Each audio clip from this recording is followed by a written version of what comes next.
Everyone, welcome to online study point. तो लीजिए, आज से स्टार्ट होने वाला है शिक्षक पात्रता परीक्षा यानी कि टीचर्स एलिजिबिलिटी टेस्ट पे वीडियो आपको मिलेंगे।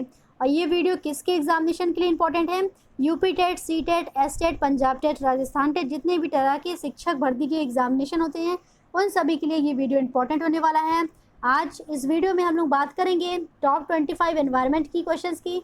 देखिए, एग्ज़ाम की प्रिपरेशन तो आप सबने कर रखी होगी, ठीक है। और अभी सीटेट का एग्जामिनेशन 5 जुलाई को होने वाला भी था, जिसकी डेट अभी कंफर्म नहीं हुई है कि एग्ज़ाम कब होगा। तो एग्जामिनेशन तो होने ही वाला है। आप लोग प्रैक्टिस सेट के माध्यम से अपनी प्रैक्टिस को जारी रखिए। इसलिए हम लोग मोस्टली लेके आए हैं कि आपकी प्रैक्टिस में बिल्कुल भी ब्रेक नहीं लगे, आप लोग डेली प्रैक्टिस करते रहिए। ये सारे ऐसे क्वेश्चंस लिए गए हैं वीडियो में जो आगे एग्जामिनेशन में क्वेश्चंस आ चुके हैं या फिर आगे आने वाले क्वेश्चंस इंपॉर्टेंट हैं, ठीक है ना। काफ़ी ही ज़्यादा अच्छे से इस वीडियो को तैयार किया गया है। सारे क्वेश्चन बहुत ही इंपॉर्टेंट है, तो वीडियो को लास्ट तक ज़रूर देखिएगा और इस टेस्ट को आप लोग बहुत ही सीरियसली लीजिए। मान लीजिए कि आपका एग्जामिनेशन की यही सारे क्वेश्चन है और इसको करिए सॉल्व करके, फिर कमेंट बॉक्स में आंसर बताइए कि आपके कितने क्वेश्चन सही हो रहे हैं, ठीक है ना। तो चलिए स्टार्ट करते हैं। और एक चीज़ ध्यान रखिएगा, डेली आपको 5 बजे वीडियो अपलोड हो जाएगा, ठीक है, ऑनलाइन स्टडी पॉइंट्स के सेकंड चैनल पे 2.0 चैनल पे। जिसने अभी तक चैनल को सब्सक्राइब नहीं किया है तो चैनल को आप लोग सबसे पहले सब्सक्राइब कर लीजिए और बेल आइकन ज़रूर दबा दीजिए। और जिसको भी वीडियो की PDF चाहिए वो हमारा टेलीग्राम चैनल जा करके ज्वाइन कर लेगा, ठीक है। और वीडियो पसंद आता है तो इसको लाइक करिएगा और वीडियो को ज़्यादा से ज़्यादा आपको शेयर करना है। सभी एग्जामिनेशन जितने भी दे रहे हैं सी टेट, यूपी टेट की, उन सब तक आपको पहुँचा देना है। चलिए तो वीडियो को स्टार्ट करते हैं। पहला क्वेश्चन आपकी स्क्रीन पर यह है, किसके नेतृत्व में चिपको आंदोलन को बल मिला? बताइए, क्वेश्चन को पढ़िए। इसका ऑप्शन हो जाएगा ऑप्शन ए करेक्ट है। सुंदरलाल बहुगुणा के नेतृत्व में चिपको आंदोलन को बल मिला। और ये आंदोलन कब किया गया था? तो ये हुआ था 1973 में। और कहाँ पे हुआ था? तो ये हुआ था उत्तराखंड में, ठीक है। इसमें आंदोलनकर्ता पेड़ों से चिपक करके पेड़ों को कटने से बचाते थे। सुंदरलाल बहुगुणा के साथ एक और नाम इस आंदोलन में जुड़ा हुआ है जो बहुत इंपॉर्टेंट है। क्या नाम है? चंडी प्रसाद भट्ट, ठीक है ना। चंडी प्रसाद भट्ट का नाम भी इस आंदोलन में खूब इंपॉर्टेंट है। तो इन दोनों का नाम याद रखिए, सुंदरलाल बहुगुणा के साथ साथ चंडी प्रसाद भट्ट का नाम भी याद रखिए। और कब हुआ है? तो 1973 में। कहाँ पे हुआ है? तो उत्तराखंड में हुआ था। तो चलिए इसके साथ साथ हम नेक्स्ट ऑप्शन को भी ध्यान दे लेते हैं। अमृता देवी बिश्नोई, ये भी राजस्थान की हैं। राजस्थान में ये भी क्या करती थी? पेड़ों को कटने से बचाती थी और पेड़ से चिपक जाती थी, ठीक है। उसके बाद एक ऑप्शन है मेधा पाटेकर, इन्होंने क्या किया है? तो ये नर्मदा बचाओ आंदोलन में इनका महत्वपूर्ण योगदान है। किस आंदोलन में? नर्मदा बचाओ आंदोलन में। नर्मदा बचाओ आंदोलन में इनका बहुत ही महत्वपूर्ण आंदोलन है, ठीक है। सरदार सरोवर परियोजना के उपरांत जो विस्थापित हो गए लोग थे उनको पुनः से वापस बुलाने के लिए इन्होंने नर्मदा बचाओ आंदोलन स्टार्ट किया था। ओके, तो चलिए अब चलते हैं नेक्स्ट क्वेश्चन पे। देखिए क्वेश्चन सेकंड पढ़िए। विटामिन ऐसे पदार्थ हैं जो, 4 ऑप्शन आपके सामने हैं, 4 ऑप्शन को पढ़ करके आंसर बताइए क्या होना चाहिए। विटामिन ऐसे पदार्थ हैं जो, तो इसका ऑप्शन सही हो जाएगा ऑप्शन डी। नित्य रोगों से बचाव के लिए थोड़ी मात्रा में आवश्यक होते हैं। विटामिन ऐसे पदार्थ हैं जो रोगों से बचाव के लिए थोड़ी मात्रा में आवश्यक होते हैं, ठीक है ना। इसके लिए बहुत ही ज़्यादा चीज़ की ज़रूरत नहीं होती। विटामिन हमेशा एक लिमिट अमाउंट में ही लेना होता है। चलिए नेक्स्ट क्वेश्चन पे चलते हैं। क्वेश्चन थर्ड आपकी स्क्रीन पे ये रहा। ग्रामीण क्षेत्रों में गाय के गोबर से झोपड़ी की दीवारों और फर्श को लीपा जाता था, ऐसा क्यों किया जाता था? ये बताइए आप लोग। चारों ऑप्शन आपके सामने हैं, ऑप्शन पढ़िए और आंसर दीजिए। तो इसका ऑप्शन ठीक हो जाएगा ऑप्शन बी करेक्ट है। यहाँ पे चिकना और साफ बनाने के लिए। क्यों किया जाता था ऐसा? तो उन्हें चिकना और साफ बनाने के लिए, ठीक है। नेक्स्ट क्वेश्चन आपकी स्क्रीन पे ये है। एक किसान दानों को भूसे से अलग करना चाहता है, जिस प्रक्रिया से यह किया जाता है वह प्रक्रिया क्या कहलाती है? इसका आंसर बताइए आप लोग, क्या होगा? इसका ऑप्शन होगा ऑप्शन बी करेक्ट। इस प्रक्रिया को हम लोग बोलते हैं थ्रेसिंग। थ्रेसिंग प्रक्रिया के माध्यम से क्या होता है कि दानों को भूसों से अलग किया जाता है। और यह मुख्यतः किसके लिए उपयोगी होती है? तो यह मुख्यतः जो थ्रेसिंग होती है ना, वो गेहूं के लिए बहुत ही ज़्यादा इंपॉर्टेंट होती है। किसके लिए? गेहूं के लिए बहुत ही ज़्यादा इंपॉर्टेंट होती है। और हस्तचयन तो आप लोगों को पता ही होगा, हाथ से छाट छाट के फलों की कटाई पता है। निष्पावन पता है। निष्पावन में क्या होता है कि पानी डाल देते हैं उसके अलग से, फिर उसको अलग कर लिया जाता है, ठीक है। तो चलिए नेक्स्ट क्वेश्चन पे चलते हैं। इसको बहुत अच्छे से आंसर दीजिए, ये सब सीटेड क्वेश्चन है, बहुत ही ज़्यादा पूछे जाते हैं। पर्यावरण अध्ययन की पाठ्यपुस्तक में पहेलियों को शामिल करने का निम्नलिखित में से कौन सा उद्देश्य नहीं है? क्वेश्चन को बहुत अच्छे से पढ़ा करिए, इसमें कौन सा उद्देश्य नहीं है ये पूछा गया है। चलिए प्रैक्टिस करिए, ऐसे ही क्वेश्चन एग्जाम में आते हैं, सारे क्वेश्चन एग्जाम में आए हुए भी हैं। तो इसका ऑप्शन क्या हो जाएगा, कौन सा उद्देश्य नहीं है, तो उद्देश्य नहीं है डी वाला। बच्चों के मस्तिष्क को भ्रमित करना तथा उन्हें इस भ्रम का आनंद उठा लेने देना, ये कभी भी पर्यावरण शिक्षा का या फिर सीटेट के जितने भी हैं वो किससे रिलेटेड होता है, बाल केंद्रित शिक्षा से होता है। तो बाल केंद्रित में कभी भी बच्चों की हानि, ये ऑप्शन आपका करेक्ट हो ही नहीं सकता, ठीक है ना। तो ये उद्देश्य नहीं है पर्यावरण शिक्षा का, इसलिए हमारा ऑप्शन क्या है, ऑप्शन डी करेक्ट हो जाएगा। चलिए चलते हैं नेक्स्ट क्वेश्चन पे। नेक्स्ट क्वेश्चन देखिए क्या है, वर्ली एक पारंपरिक कला का प्रकार है। वर्ली नामक स्थान किस राज्य में है, आपको ये बताना है। वर्ली तो एक पारंपरिक कला है और ये किस स्थान पे है, इसको बताइए, यह स्थान किस राज्य में है।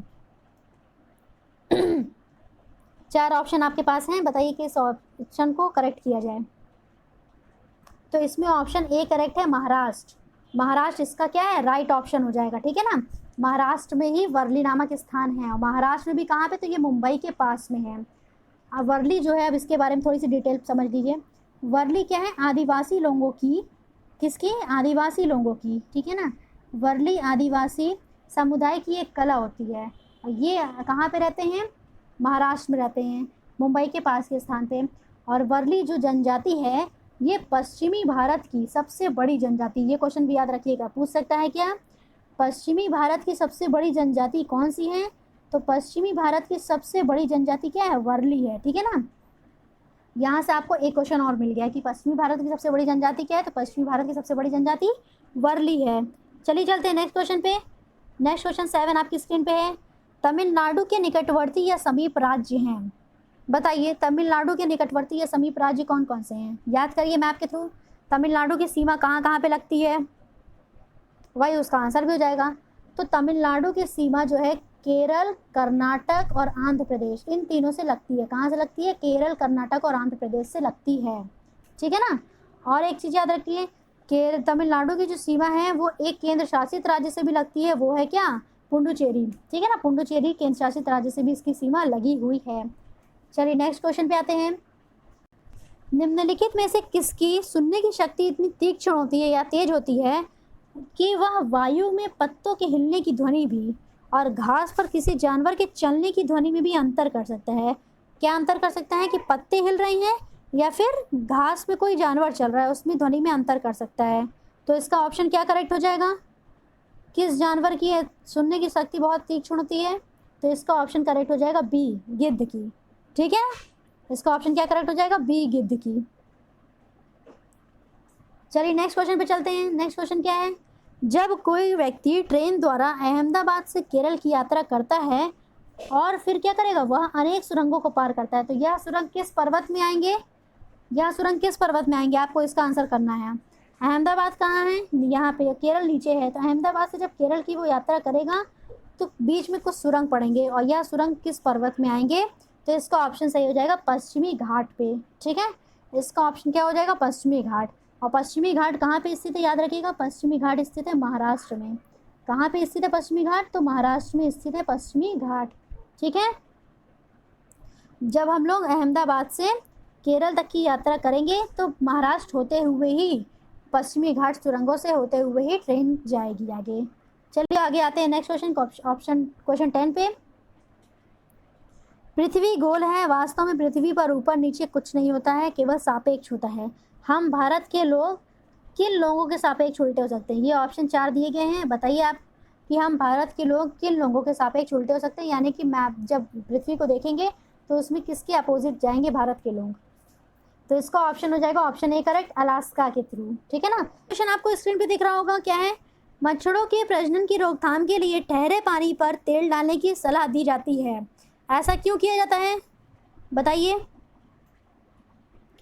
तो इसका ऑप्शन हो जाएगा, ऐसा इसलिए किया जाता है, ऑप्शन ए करेक्ट है, तेल ऑक्सीजन की आपूर्ति को काट देता है जिससे कि मच्छरों का प्रजनन थम जाता है।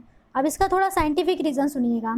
साइंटिफिक रीज़न क्या होता है कि जब हम पानी पे तेल डाल देंगे तो तेल का क्या होता है, पृष्ठ तनाव काफ़ी ही कम होता है। तेल का पृष्ठ तनाव काफ़ी कम होता है, पृष्ठ तनाव कम होने की वजह से वो पानी की सतह पर पूरा फैल जाएगा, और जब पानी की सतह पर फैल जाएगा तो जल में ऑक्सीजन की आपूर्ति नहीं हो पाएगी, ठीक है। इसलिए जब जल में ऑक्सीजन की आपूर्ति नहीं हो पाएगी तो मच्छरों का प्रजनन क्या होगा, थम जाता है। चलिए नेक्स्ट क्वेश्चन पे चलते हैं। नेक्स्ट क्वेश्चन क्या है, कौन सा कीट मधुमक्खी की भांति कॉलोनी में या फिर बस्ती में एक साथ नहीं रहता है? बताइए। मधुमक्खी को आप लोग हमेशा देखते होंगे, वो एक समूह में रहती है, बस्तियों में रहती है अपने, ठीक है। इसी तरह से तैतैया बर रहा हो गया, चींटियाँ हो गई, चींटी को तो सभी लोग देखते होंगे, daily line line line line वो चलती रहती है, तो वो भी किस में रहती है? अपने समूह में रहती है। दीमक भी समूह में रहते हैं, तो इसका ऑप्शन डी करेक्ट हो जाएगा, मकड़ी। मकड़ी ही क्या होती है, आप लोग देखे होंगे अकेले रहती है मकड़ी, वो कभी भी ढेर सारी मकड़ी एक साथ नहीं देखेंगे। तो मकड़ी, क्या क्वेश्चन था? मधुमक्खी की भांति कॉलोनी में एक साथ नहीं रह सकता, तो इसका ऑप्शन डी करेक्ट हो जाएगा, मकड़ी।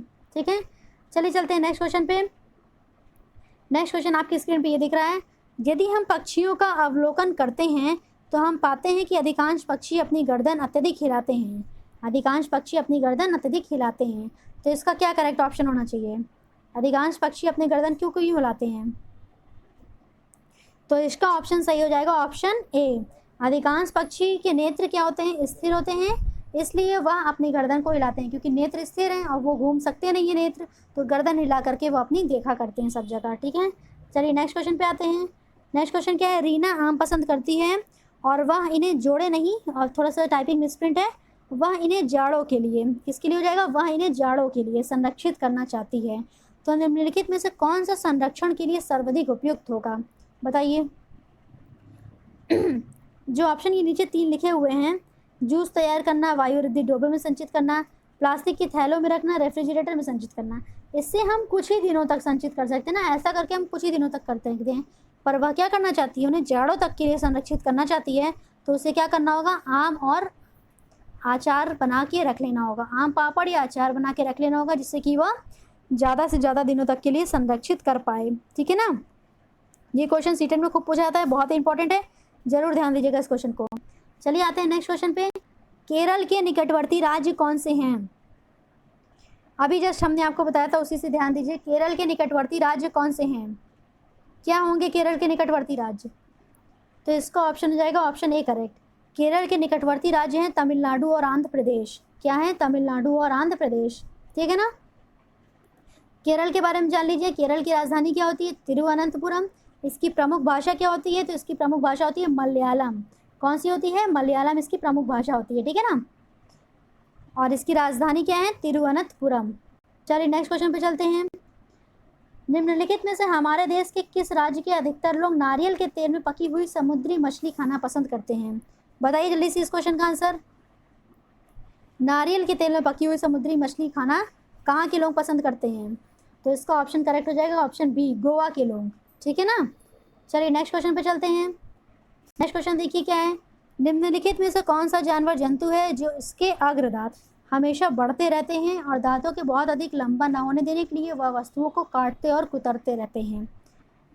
वस्तुओं को काटते और कुतरते से आपको 2 ऑप्शन सही लग रहा होगा, पर एक चीज़ और देखिए, हमेशा बढ़ते रहते हैं, तो हमेशा बढ़ते रहने से एक ही ऑप्शन करेक्ट होगा। ठीक है ना, तो वो है ऑप्शन बी, गिलहरी।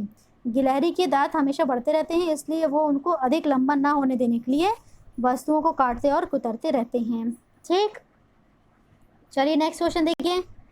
कोई किसान उर्वरकों और कीटनाशकों का अधिक उपयोग करके अपने खेतों में बार बार धान की फसल उगा रहा है, ऐसा करने में उसके खेतों की मृदा कैसी हो जाएगी?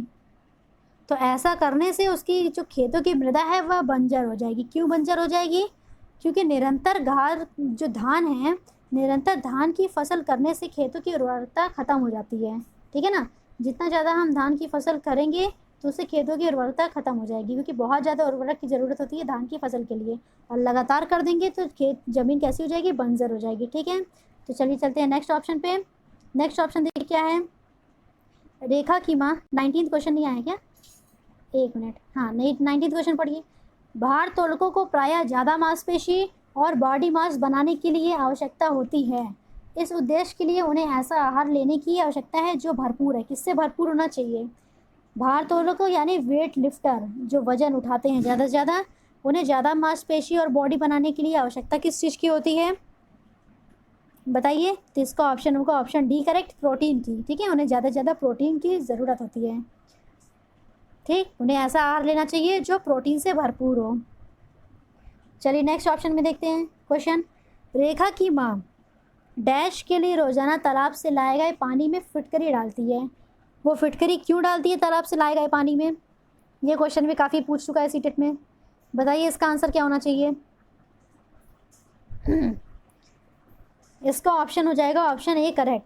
हल्के निलंबित अपद्रव्यों को अवसादित करने के लिए फिटकरी डाल देंगी तो उनकी जो भी अशुद्धियाँ होंगी वो क्या हो जाएंगी, अवसादित हो जाएंगी, ठीक है ना।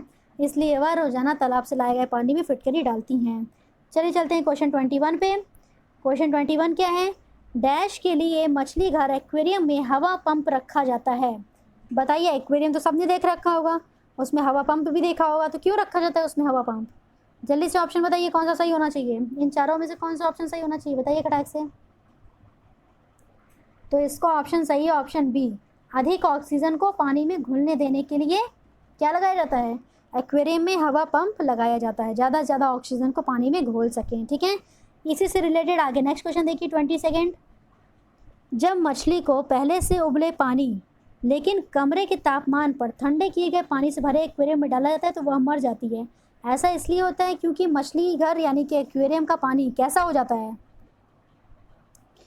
चारों ऑप्शन पढ़िए। ऑक्सीजन रहित है, मछली द्वारा पानी, ठीक है, यहाँ पे क्या होगा, मछली द्वारा पीने के योग्य नहीं है, मछली के तैरने के योग्य नहीं है, फिर खनिज रहित है। क्या होना चाहिए उसका ऑप्शन सही, तो इसका ऑप्शन हो जाएगा ऑप्शन डी सही, खनिज रहित है। जब हमने उसको पानी को उबाल दिया तो पानी कैसा हो गया, खनिज रहित हो गया। और जलीय जो जीव होते हैं वो अपने पोषण के लिए किस पे निर्भर रहते हैं, जल में पाए गए खनिज पदार्थों पर ही निर्भर रहते हैं। तो जब पानी खनिज रहित हो जाएगा तो उसमें कैसे वो लोग सर्वाइव कर पाएंगे, ठीक है ना। तो इसका ऑप्शन क्या हो जाएगा, ऑप्शन डी करेक्ट हो जाएगा। चलिए चलते हैं नेक्स्ट क्वेश्चन पे। क्या है, निम्नलिखित में से कौन सा चांद की सतह की विशेषताओं के बारे में सबसे अच्छा वर्णन करता है। चार ऑप्शन आपके सामने हैं, चारों ऑप्शन को पढ़िए और बताइए सबसे अच्छा वर्णन चांद की सतह के लिए कौन करेगा। बताइए इसका क्या ऑप्शन सही होना चाहिए। इसका ऑप्शन बी करेक्ट होगा। क्या होगा, ऑप्शन बी करेक्ट। पानी नहीं गहरे गड्ढे होगा यहाँ पे, ठीक है, पानी नहीं गहरे गड्ढे और ऊंचे पहाड़। Option B is the right for this question, ठीक है, 23 क्वेश्चन के लिए चांद की सतह के लिए। चलिए नेक्स्ट क्वेश्चन पे चलते हैं। 24 देखिए क्या है, कुडुक कहाँ के लोगों की भाषा है। कुडुक कहाँ के लोगों की भाषा है ये बताइए। चार ऑप्शन आपके सामने हैं, बताइए कुडुक कहाँ के लोगों की भाषा है। तो कुडुक भाषा है किसकी, झारखंड की। झारखंड के लोगों की भाषा क्या है, कुडुक है। कुडुक कहाँ की जाती है, ओवराव जनजाति है। कौन सी जनजाति है ये, ओवराव, ठीक है। एक मिनट फिर से मैं लिख दे रही हूँ,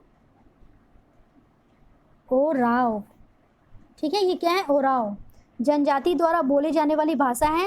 और यह जनजाति मुख्यतः कहाँ कहाँ पे पाई जाती है, झारखंड में तो पाई जाती है, जो ऑप्शन आपका सही है। झारखंड के साथ साथ ये पाई जाती है उड़ीसा और छत्तीसगढ़ में भी।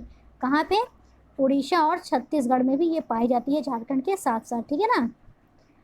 तो इसका ऑप्शन क्या है, क्वेश्चन 24 का ऑप्शन डी करेक्ट है। चलिए लास्ट क्वेश्चन और नेक्स्ट क्वेश्चन पे हम लोग चलते हैं। राष्ट्रीय पाठचर्या की रूपरेखा 2005 के अनुसार निम्नलिखित में से कौन सा पर्यावरण अध्ययन की विषय वस्तु यानी कि विषय थीम है। तो कौन सा इसका ऑप्शन होना चाहिए, विषय वस्तु क्या है इसकी पर्यावरण अध्ययन की, बताइए। उसके बाद हम आपको सारे की विषय वस्तु बता देते हैं एक बार। तो पर्यावरण अध्ययन की विषय वस्तु यानी कि थीम है भोजन, ठीक है। पर्यावरण की विषय वस्तु क्या है, भोजन है। सौरमंडल और मौसम किसका है विषय वस्तु है, तो ये भूगोल यानी, ठीक है, ये किसका है, भूगोल यानी कि ज्योग्राफी का है, ये भूगोल का है। और ऊर्जा किसका है, तो ऊर्जा है साइंस का, किसका, विज्ञान का। ऊर्जा किसका हो जाएगा, ऊर्जा हो जाएगा विज्ञान का। और सौरमंडल और मौसम किसका हो जाएगा, तो ये हो जाएगा जियोग्राफी का, ठीक है ना, ये हो जाएगा जियोग्राफी यानी कि भूगोल का, ठीक। होप सो आप सभी को बहुत ही पसंद आया होगा वीडियो। और वीडियो पसंद आया है तो हमारे चैनल को आप लोग जाकर के जल्दी सब्सक्राइब कर लीजिए, जिससे कि आपको नोटिफिकेशन मिल जाए। और टेलीग्राम चैनल को ज्वाइन करिए, अभी आपको इसका PDF भी मिल जाएगा एक्सप्लेनेशन के साथ साथ, ठीक है। वीडियो पसंद आएगा ज़्यादा से ज़्यादा लाइक करिए, शेयर करिए। और डेली ही 5 बजे आप लोग प्रेजेंट हो जाइए, 5 बजे डेली आपको वीडियो अपलोड मिल जाएगा, ठीक है। Thank you so much.